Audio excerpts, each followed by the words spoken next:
Tuhan kita adalah sang pemilik gereja. Itulah Tuhan kita.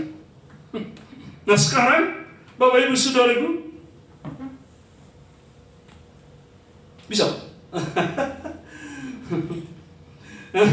Bagaimana gereja, jemaat menunjukkan sikap loyalitas tadi? Komitmen, langkah-langkah iman yang perlu kita buat. Memang kami hamba-hamba Tuhan ini agak sedikit rawan juga, saudara-saudaraku. Karena bisa kita terjebak untuk kepentingan kita, menyambung hidup kita. Ya, saya bersyukur saya dibersihkan Tuhan. Punya sikap bahwa gereja ini bukan tempat cari duit, saudaraku. Saya bisa khotbah kesana kemari sebenarnya kalau saya mau. Saya minggu ini masuk ada di gereja ini, perkenalkan diri, lama-lama saya diundang berkhotbah dan bisa terus menerus. Punya modal saya, saudara-saudaraku. Ya kan? Nggak usah tembak-tembak mereka, nggak usah dulu. Bisa dibuat seperti itu. Walaupun tidak gampang. Tetapi itu yang saya mau katakan. Kita harus belajar sesuatu. Menginspirasi tadi, saudara. Dari tokoh-tokoh figur-figur di dalam Alkitab itu.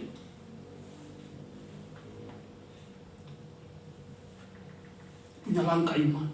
Tentu tidak ada lain. Bagaimana kita akhirnya dapat memberitakan Injil. Dan memenangkan sebanyak mungkin jiwa bagi Kristus. Hanya itu tujuan. Dan ini sangat-sangat mulia, Bapak Ibu Saudara yang saya kasihi di dalam Tuhan Yesus.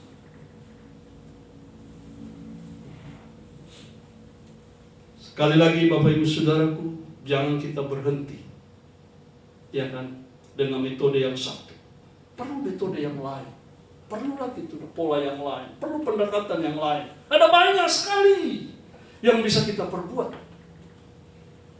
Dan saya sangat yakin bisa menjadi efektif kalau kita memang sungguh-sungguh, saudara-saudaraku, melakukannya dengan iman kita. Nah, sebelum Tuhan Yesus terangkat ke surga, saudaraku, dia sudah memberi amanat yang kita kenal dengan amanat agung, ya. Dan ini selalu didengungkan di tengah-tengah kita. Pergilah, jadikanlah semua bangsa muridku. Ini goalnya. Tetapi ada hal yang menarik bagi saya lagi ketika membaca ini kemarin. Lalu dikatakan bahwa aku menyertai kamu sampai kepada kesudahan alam. Saudara, ini janji Tuhan lebih dari cukup untuk kita, saudara-saudara. Banyak orang mengatakan Immanuel tetapi tidak mengerti apa maknanya. Bagaimana penyertaan Tuhan, proteksi Tuhan terhadap anak-anaknya. Ya, Tuhan menyertai kita sampai akhir zaman. Artinya ketika kita melangkah untuk memenuhi panggilan Tuhan, kehendak Tuhan, yakinlah ada Tuhan bersama kita. Bukankah tadi prajurit tadi bagaimana mereka menerobos dan Tuhan memberi mereka kemenangan yang besar, saudara-saudara itu. Tuhan saudaraku, bukan kita. Saya tidak pandai teologi banyak, saudaraku. Tetapi apa yang saya tahu, saya selalu paparkan. Nah, saudara yang saya kasihi di dalam Tuhan kita, Yesus Kristus. Luar biasa.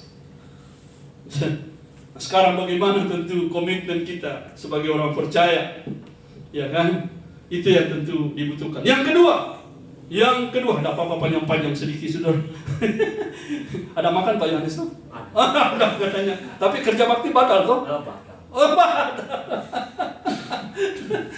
Yang kedua, mari kita baca ayat 9 dan 10. 9 dan 10 ini yang kedua. Ayat 9 saya bacakan untuk kita. Dan sesudah di atas yang Isa Baal, ada Eliasar, anak Dodo, anak seorang Ahohi. Ia termasuk ketika pahlawan itu. Ia ada bersama-sama Daud ketika mereka mengolok-olok orang Filistin yang telah berkumpul di sana untuk perang. Padahal orang-orang Israel telah mengundurkan diri. Tetapi ia bangkit, membunuh demikian banyak orang Filistin, sampai tangannya lesu dan tinggal melekat pada pedangnya. Tuhan juga memberikan pada hari itu kemenangan yang besar, luar biasa. Saudaraku, ayat ini mengingatkan kita peristiwa bagaimana Daud menghadapi Goliat. Dan ternyata di situ ada Eleazar. Katakan dia bangkit membunuh begitu banyak orang pada waktu itu. Nah, Bapak Ibu Saudaraku, dikatakan bahwa Eleazar bangkit dan membunuh banyak orang. Catatannya bagi kita adalah bagaimana Tuhan memberikan kemenangan yang besar itu. Jadi hanya bersama Tuhan, saudara. Dan di jemaat kita saya sangat yakin dengan teologi ini. Karena konsep kita, paham kita begitu kuat. Bagaimana melakukan segala sesuatu dengan iman. Memang iman ini kalau kita jelaskan begitu luas, ya kan, pemaparannya. Tetapi kita semua tahu bahwa iman tanpa perbuatan mati. Ya? Dan untuk apa kita tahu banyak-banyak teologi, banyak-banyak kebenaran, tapi kita nggak melakukannya dalam hidup kita? Yakobus bilang semua sia-sia, saudara-saudara. Dan seharusnya kita praktikkan. Iman itu harus disertai dengan perbuatan. Bapak Ibu Saudaraku, hal yang penting dan yang sangat menarik perhatian kita adalah pentingnya bagi seorang prajurit, dikatakan tadi, senjata itu harus tetap ada di tangan.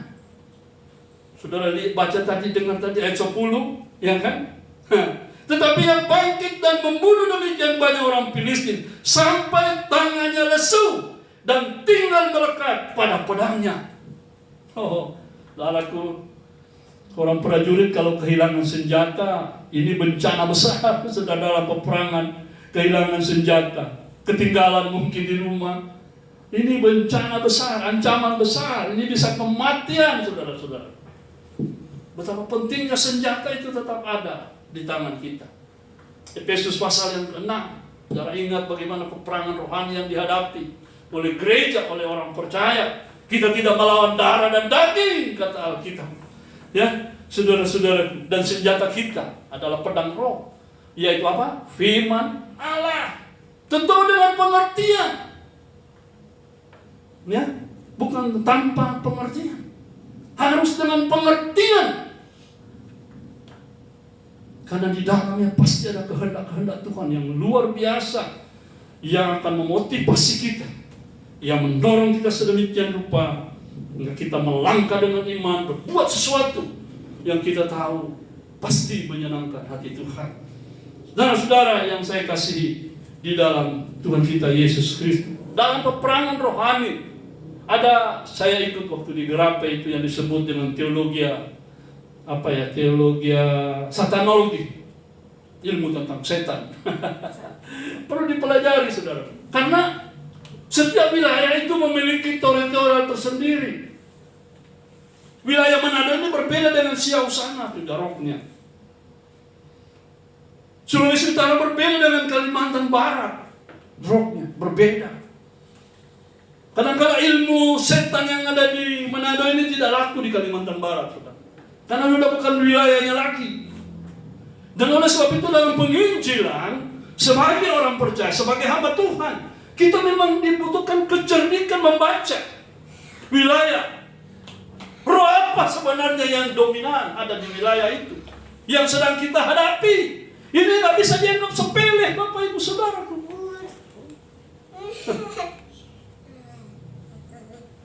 Ketika kita menganggap ini hal-hal yang biasa, yang sepele, kita gampang sekali kita dibelokkan arah kita. Gampang sekali, saudara-saudara. Saudara bisa lihat sekarang, saya dari dulu sudah, dari khotbah saya pertama di gereja ini ketika saya bergabung lagi, ya kan, tentang Pak siapa itu, Pak Teddy. Saya katakan ini momentum untuk GBA di Kayu Sone. Sampai sekarang nggak ada beritanya, saudara. Ini bukan hal biasa, saudaraku. Ya, ada beberapa orang, ada ibu dulu yang cari-cari alamat di sini, sampai sekarang hilang orangnya. Apalagi saudara, banyak lagi yang lain-lain. Ini peperangan, saudara-saudaraku. Ya? Belum lagi saya tidak tahu, karena saya membaca selalu, saudara, konsep-konsep Gerape itu. Ya kan, Puasa itu untuk kita di GBI itu luar biasa. Pernahkah kita melakukan itu, saudara?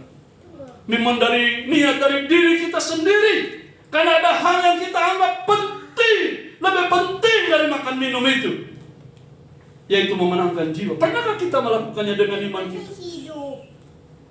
Kita tahu memenangkan jiwa supaya kursi-kursi ini itu lebih penting. Dan kita membuang waktu kita, mengambil waktu kita.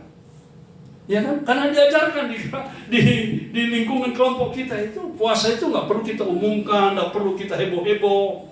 Lakukan saja dengan niat kita yang tulus ikhlas. Karena ada hal yang penting tadi, saudara-saudara itu. Pernah kita melakukannya demi supaya ada jiwa-jiwa yang diselamatkan. Kalau enggak, ya saudaraku, teori tinggal. Apa ibu saudaraku, saya kasihi dalam Yesus Kristus. Ada harga yang mahal memang, saudara-saudaraku. Untuk sebuah kebenaran itu bisa kita tegakkan, itu bisa kita pancarkan. Ada harga yang kita bayar.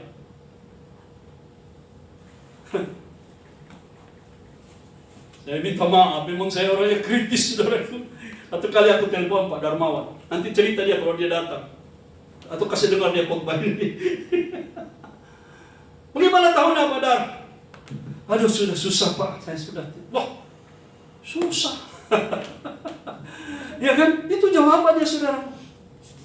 Terus saya katakan, ya kalau di kota mungkin susah, gimana dengan kampung Pak Albert saja Pak Darmawan? Kan banyak orang sana sudah diperangkatkan. Tidak ada biaya Pak aku ke sana. Wah, Tuhan Yesus. Apalagi yang saya mau bilang, saudara. Tinggal saya bilang, kau pulang aja lah dari situ. Bayangkan, saudara-saudaraku, diutus kita ke ladang Tuhan.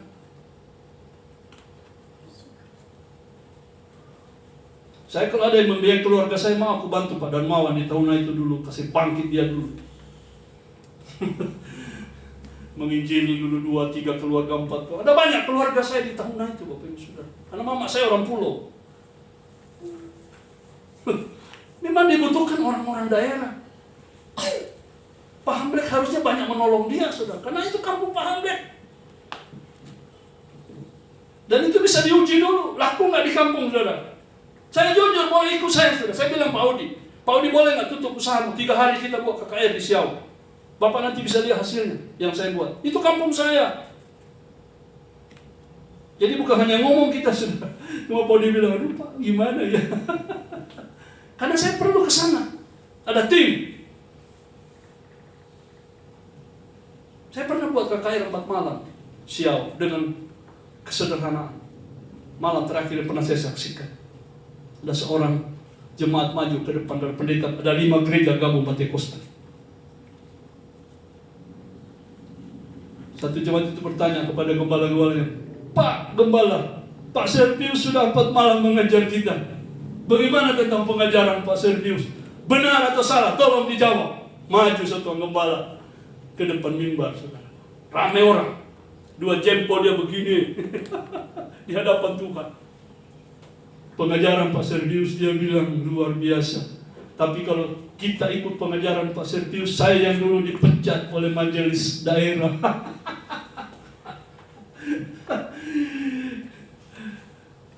Besoknya saya mau pulang, kumpul semua, makan. Mereka bawa apa? Makan malam. Banyak panggil saya Papa Akan, kakak. Kumpul mereka, makan. Papa Akan mau pulang besok. Terus kami ditinggalkan begini. Ini dia. Saya masih ingat itu. Dan saya waktu itu masih hati sosial saya, saudara. Saya pikir begini. Kalau saya dirikan gereja sekarang di sini, ini semua ikut saya dari Pentekosta ini. Gembala Pentekostanya hidup dari mana, saudara? Karena kan mereka hidup dari persembahan jemaat. Kalau jemaatnya hilang, dan aku lihat keluarga-keluarga saya yang ada duitnya yang bergereja dengan mereka itu. Nah, ini perjalanan hidup seorang hamba Tuhan. Saudara, memang tidak gampang, saudara-saudaraku. Ya kan? Mari pagi-pagi dari Siau sudah telepon saya salah satu teman saya. Beberapa buku yang saya sudah beli untuk dia dikirim ke dia, walaupun belum dia membuat komitmen. Dia ceritakan tentang keadaan di sana sekarang lagi lava, orang-orang Siau makin jahat katanya. Dia yang bilang, mabuk, judi, di gereja-gereja karismatik katanya ya kan, istri gembala berzina semua. Wih, saya bilang, ya memang saya bilang, saya panggil dia Bu, saya ada rencana memang mau keliling. Kalau mana mau keliling ke sini, dia bilang tolong beritahu saya. Dia melayani di gereja Pentakosta. Ini udah pintu masuk untuk saya. Dan saya pasti bisa berkhotbah di gerejanya. Aku kasih pasti yang bagus-bagus tentang pertobatan. Nggak usah dulu kita bahas bahasa roh dan segala macam itu, tidak usah. Nggak perlu dulu itu, sudah isi dulu dia dengan pertobatan yang murni supaya ada Roh Kudus di dalamnya. Yang itu akan menolong mereka bisa keluar dari konsep-konsep yang lama itu, paradigma yang lama itu. Dan walaupun memang tidak gampang. Saudara-saudara yang saya kasihi dalam Tuhan Yesus, mungkin sampai yang ketiga. Panjang memang ini kalau saya. Yang ketiga ayat 11 dan 12. Yang ketiga, ada nama sama di sana. Saya bacakan untuk kita. Sesudah dia, Eliezer tadi, ada sama anak Age, Arkeolog. Ya kan? Bapak Alkitabiah juga ini ya. Ada anak Age, orang Harari. Ketika orang Filistin berkumpul di Lehi, di sana ada sebidang tanah ladang penuh kacang merah. Dan tentara telah melarikan diri dari hadapan orang Filistin. Ayat 12. Maka sama berdirilah ia di tengah-tengah ladang itu. Ia dapat mempertahankannya dan memukul kalah orang Filistin. Demikianlah diberikan Tuhan kemenangan yang besar. Wow, apa yang saudara dapati dari ayat yang luar biasa ini, saudara-saudaraku? Ya kan? Sama. Luar biasa, prajurit-prajurit yang gagah berani. Perhatikan saudaraku, kita memang perlu tahu saudara-saudaraku, posisi musuh itu seberapa kuat dia, ya kan? Tapi ingat, roh yang ada di dalam kita lebih besar. 1 Yohanes 4 ayat yang keempat, lebih besar dari semua itu. Kita bisa mengalahkan apa saja. Itu yang dulu saya pegang waktu di karismatik, saudaraku. Ke kampung-kampung Dayak, mereka sembah-sembah kepala manusia itu, saya injak-injak. Dalam nama Yesus dipontongkan mereka. Itu dia. Ya kan? Oh, orang Dayak nggak sembarangan, saudara. Iya. Jadi kita perlu tahu. Nah, sekarang saudara, bagaimana sikap sama? Nah, di sini dia. Bagian ini dari strategi ayat yang ke-12 tadi. Ini bagian dari strategi dalam peperangan rohani. Saudara perhatikan baik-baik ayat yang 12. Dikatakan bahwa berdirilah ia di tengah-tengah ladang itu. Oh, ini yang menarik saudara-saudara. Tidak ke kanan, tidak ke kiri, konsisten. Ya, ini dia, saudara-saudara. Ya, ini bicara komitmen ini, Bapak Ibu Saudara. Kalau orang Gebiar kan, kalau komitmen terhadap kebenaran itu, wah, luar biasa, Bapak Ibu Saudara kita ya. Tapi kita lihat hasilnya, ya, ia memukul kalah dikatakan di sini, ya kan? Memukul kalah orang Filistin. Saudara-saudaraku, tidak ke kanan, tidak ke kiri, dia berdiri di tengah-tengah ladang itu, dikatakan di situ ya. Bagaimana dia menghadapi tentara Filistin, orang Filistin. Dan dia bisa akhirnya mempertahankannya.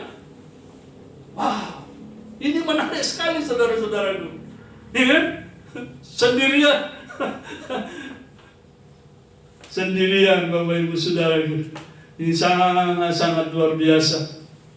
Memang dalam pelayanan, dalam peperangan rohani, bagaimana kita tetap konsisten, tidak bergeser iman kita. Ya, kita sudah memenangkan jiwa, kita harus menangkan jiwa. Tidak ada kompromi. Nah, kita kan selalu dengungkan ini di dalam pelayanan kita, di dalam doktrin kita. Tidak ada kompromi. Dalam gereja, ya kan, nggak ada nyanyi kontemporer, nyanyi himne, nggak ada musik kontemporer, himne. Ini bagian dari komitmen. Tapi di dalam ketika kita keluar, bisakah kita pegang komitmen ini? Di luar sana, dengan bijak, dengan arif. Memang Ini yang saya katakan, saya butuh kecerdikan. Cerdik kita. Ini dia, ya kan? Dan kita harus banyak melakukan improvisasi.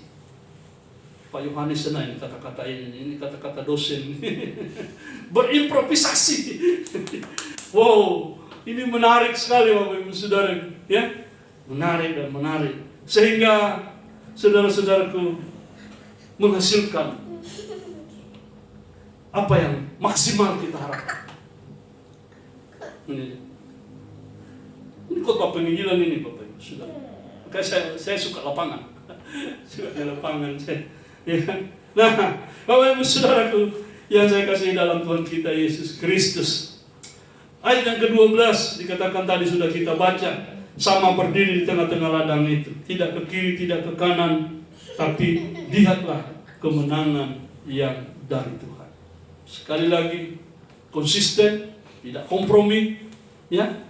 Tapi kita tetap teguh dengan iman kita untuk kita bisa memenangkan sebanyak jiwa bagi Tuhan. Yang terakhir, ayat 8, Bapak Ibu Saudara, yang terakhir, yang keempat. Ayat yang ke-8, perhatikan baik-baik. Inilah nama para pahlawan yang mengiringi Daud. Isiba'al, orang Hak, Moni, kepala Trivira. Ia mengayunkan tombaknya melawan 800 orang yang tertikam mati dalam satu pertempuran. Luar biasa saudara. 1 lawan 800. Ya kan? Kita di sini ada berapa ini? Ada banyak sekali. Melawan satu pun kadang-kadang susah. Iya. Jadi kita melihat bagaimana pahlawan-pahlawan sejati ini. Saudara-saudaraku, bukan saja mereka tidak ada ketakutan, tentu ada ketakutan juga. Ya, mereka memang pemberani. Tetapi juga bagaimana ia dapat melakukan terobosan. Ya, ini yang penting.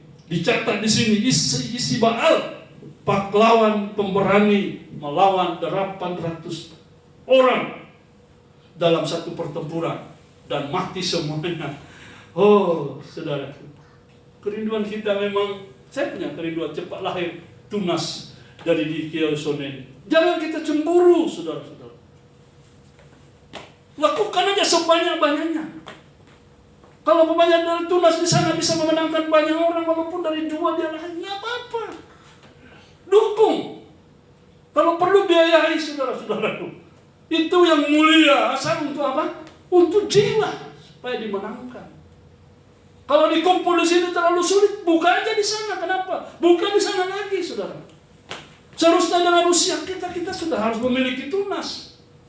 Kemarin sudah diusulkan dengan usia ini kita sudah harus ada diakon. Sudah terpenuhi. Ya kan? Apalagi saudara-saudara. Tunas. Harus berbuah kita, saudara-saudara. Kalau tidak ya begini-begini terus. Wow. Saya juga enggak betah. Karena kita suka orangnya. Ya kan? Jadi jangan disalahkan nanti kalau karena memang kita mau bergerak terus. Itu yang saya katakan tadi, saudara. Mobilisasi kita. Luar biasa Bapak Ibu Saudaraku. Jadi hal yang menarik lainnya tentu adalah tadi yang sudah jelaskan bagaimana pahlawan Daud ini memiliki inisiatif dari masing-masing mereka. Iya kan? Sampai mereka memiliki loyalitas, memiliki komitmen mereka terhadap Tuhan mereka. Kita juga bisa seperti itu. Karena kita ini terdiri dari berbagai latar belakang. Tidak sama, saudara-saudaraku. Ada dosen, ya kan? Ada fotografer, ada pekerja bank, ya kan masing-masing kita. Ada pegawai negeri, walaupun baru diangkat. Ya kan? Apalagi? Ada pengusaha, semua. Nah, kalau kita satukan ini menjadi satu kekuatan besar. Kita lihat sekarang siapa di kiri kita, siapa di kanan kita, tetangga kita, keluarga kita. Tidakkah kita punya kerinduan untuk memenangkan mereka, supaya mereka juga akhirnya memiliki kepastian. Memang secara manusia, saudaraku, di mata banyak orang, mungkin kita ini minoritas. Coba kita lihat, ini yang terakhir, 1 Samuel 14 ayat 6. Pak Herat nolong saya untuk membaca 14 ayat 6 dari 1 Samuel. Ini terakhir. 1 Samuel 14 ayat 6. Iya. Berkatalah Yonatan kepada bujang pembawa senjata itu, mari kita menyeberang ke dekat pasukan pengawal orang-orang yang tidak bersunat ini. Mungkin Tuhan akan bertindak untuk kita. Sebab bagi Tuhan tidak sukar untuk menolong, baik dengan banyak orang maupun dengan sedikit orang. Sebab bagi Tuhan, ini dia garis bawahi, tidak sulit untuk menolong, baik dengan banyak orang maupun dengan sedikit orang. Mari kita berdoa.